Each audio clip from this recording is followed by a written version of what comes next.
Most investors believe diversification means holding different assets, stocks, bonds, maybe commodities. But diversification without balance is an illusion. In 2025, with interest rates high, inflation unpredictable, and banks collapsing, the old 60-40 portfolio is broken. There's a smarter way, the risk parity portfolio. Instead of dividing your money by percentages, you divide by risk. The goal is simple. Every asset in your portfolio should contribute equally to overall risk. Think about it this way. If you put 60% in stocks and 40% in bonds, stocks dominate the risk. Equities are volatile, so even though they're only 60% of your capital, they might represent 90% of your portfolio's risk. Bonds barely move the needle. That's not balance, that's exposure. Risk parity flips the model. You calculate the volatility of each asset class, then adjust allocations so that stocks, bonds, and alternatives all carry equal risk weight. This way, no single asset can sink the portfolio. For example, equities might only take 20% of your capital, but because they're volatile, they still contribute 1/3 of the portfolio's risk. Bonds, with lower volatility, might need 50% allocation to match that risk. Commodities or alternatives could take the remaining 30%.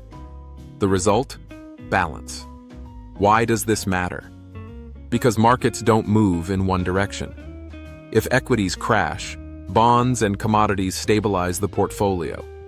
If inflation spikes, commodities protect you. If rates fall, bonds surge.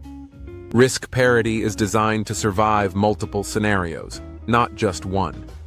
Let's make it practical.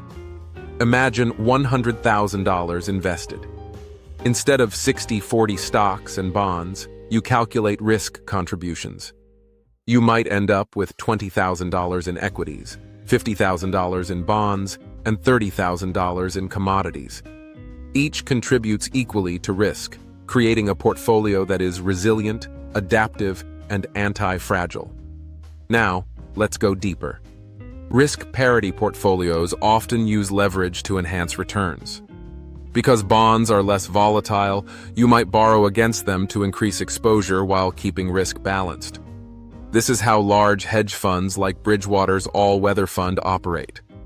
They don't just diversify capital, they diversify risk. The discipline is key. You rebalance quarterly, adjusting allocations as volatility changes. When equities calm down, you can increase exposure. When bonds become volatile, you reduce them.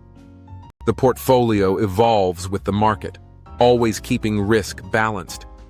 This strategy isn't about chasing the highest return in one year. It's about building a portfolio that survives crises and thrives across regimes.